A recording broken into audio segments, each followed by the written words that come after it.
Here's my favorite way to bake a potato in 5 minutes. Check it out. Potato in. 3 minutes. Oh, it's already done. 3-minute potato. Cut it. Open it.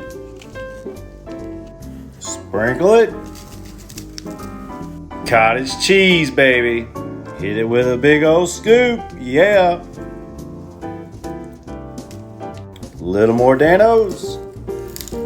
Get it. Cheers. Quick, easy lunch.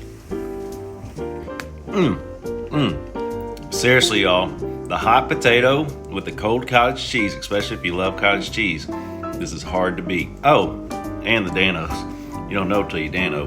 It's dang good, my friends. Seriously, give it a try. If you own a bottle, if you don't, get you one. Yes, sir.